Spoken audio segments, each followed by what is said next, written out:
Hi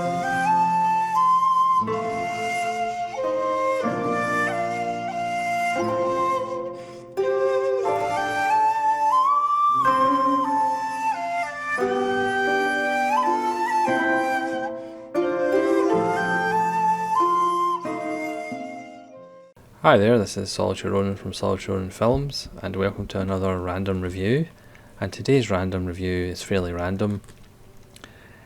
It's Mako, Jaws of Death from 1976, written and directed by William Grefe. This is part of Arrow's He Came from the Swamp, the William Grefe collection, which has 8 films in it. These are low budget kind of horror films from the late 60s and 70s.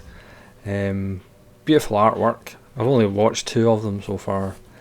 No doubt there may be a box set battle at some point featuring this. But this is about Mako, Jaws of Death. Even though some places it was just called Jaws of Death, and it doesn't feature Mako sharks in any way.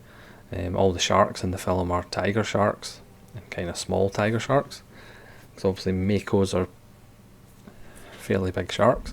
This stars Ricahrd Jaeckel, who I believe later would be in Grizzly. I can't remember when Grizzly was, 78 or something like that.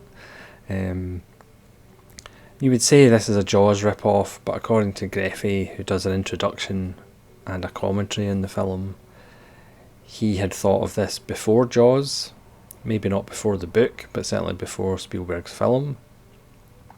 And he couldn't get money to finance it, because who wants to make a film about sharks? And then obviously Jaws exploded, and everybody wanted to make a film about sharks. Obviously there's lots of Italian rip-offs, lots of Jaws sequels. But the reason I'm doing a random review of Mako, Jaws of Death, it's a little bit different. It's not a film that vilifies sharks. It's a film that's actually about saving sharks and preserving sharks. So from 1976, that's a bit of an outlier. And it also had the actors swimming with the real sharks, even though for a film that's about saving sharks, it's kind of ironic that the sharks that they swim with had all their teeth taken out. So it was more gums of death, really, rather than jaws of death, or sharp teeth of death. Ricahrd Jaeckel stars as a man who loves sharks.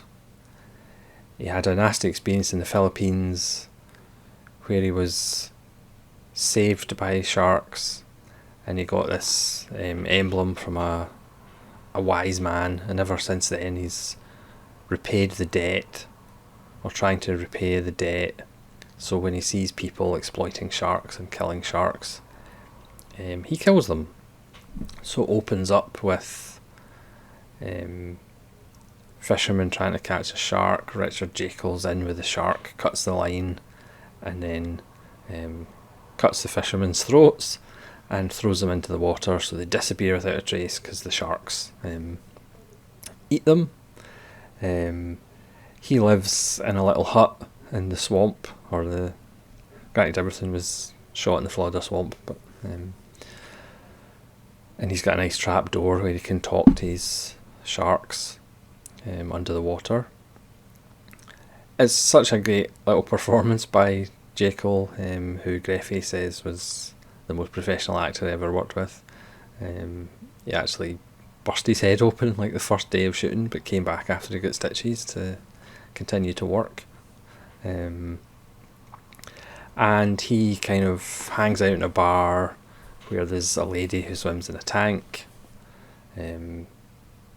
who in normal films would be the kind of romantic love interest, but Jaeckel's character isn't really interested in love with a woman. It's more love of a finny persuasion that he's more interested in. And the sleazy owner of the bar, because he's got to be sleazy because he owns a bar, he wants to borrow one of Jaeckel's sharks to put in the tank with her to kind of boost the bar's popularity and get more money in. Initially he wants her to go naked and swim naked, but she's not up for that. So Jaeckel says it's possible to put like an invisible net or whatever between the two, so it looks like she's swimming with the shark, but she's not actually swimming with the shark. He kind of befriends her when she's almost raped by two guys who work for the bar owner, even though the bar owner and her seem to have a relationship and they're living together. And the bar owner doesn't seem to be that bothered about the attempted rape. But Jaeckel saves her from that, befriends her, kind of tells her his story of how he loves sharks. Obviously she thinks he's a little bit strange. Meanwhile, these two bozos go out and just like slaughter sharks and then sell them to tourists so the tourists can claim that they caught them. There's a great scene where Jaeckel confronts this tourist who's got what looks like a hammerhead shark on the dock and taking pictures of everybody saying how he caught it, and Jaeckel's obviously annoyed at him and can see it was actually just shot with a harpoon bolt, it wasn't caught with a fishing line. And then the guy confesses under duress that these two guys, for $20, he got himself a shark that he could pretend that he actually caught it. I mean, I think obviously sharks have been vilified for years, but there's only like a handful of deaths by shark every year. I think vending machines kill more people a year than sharks do, but we kill millions of sharks a year. And this is, again, it's a really strange film from 1976. Actually saying we shouldn't be killing sharks, we should actually be preserving them. There's another subplot involving a scientist who works for the government. I mean, the villains in the film are a little bit cartoonish, but never mind. He wants the pregnant shark that Jaeckel's got to study when they give birth, so they can have a better idea, a better understanding of the life cycle of the shark. But obviously that doesn't pan out either. The bar owner, strangely enough, mistreats the shark, which obviously gets Jaeckel's dander up, and then he takes revenge on not only the woman who kind of not spurns him, but obviously realises that he might be a little bit unhinged. He takes revenge on her in a particularly impressive little scene. He takes revenge on the bar owner. He takes revenge on the two guys who are just going out killing sharks in quite a spectacular and very visually arresting way. And he takes revenge on the doctor when he finds out what's happened to his pregnant pal, the female shark. Obviously it's low budget. Obviously outside Jaeckel there are acting limitations. Obviously there's budget limitations. I mean, the end of the film is supposed to be set, the finale is supposed to be set in a hurricane, but it's just a little bit windy. But I just kind of had to do a video because of the heart of the film, because of Jaeckel's really committed performance. It has a couple of nice kills in it. It's kind of imaginative how he gets his revenge. It's actually quite sad, and you do identify with Jaeckel's character, you do feel for his character, because people are scum basically, and sharks are much better than people. It is a lovely little film. It's quite short, as most of these Grefe films are, but again, it doesn't outstay its welcome. The extras, Arrow have went to town on the extras. Grefe does introductions.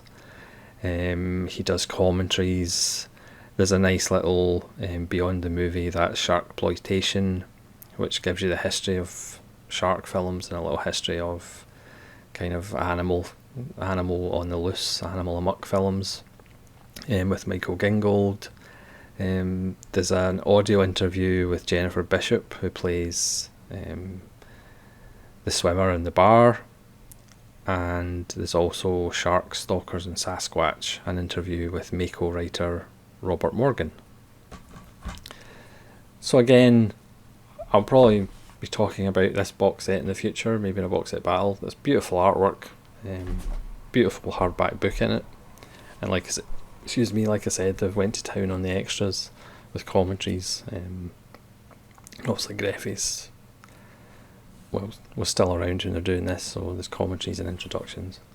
I just thought it's a fun little film, kind of anchored, if you'll pardon the pun, by a great committed performance by Jaeckel.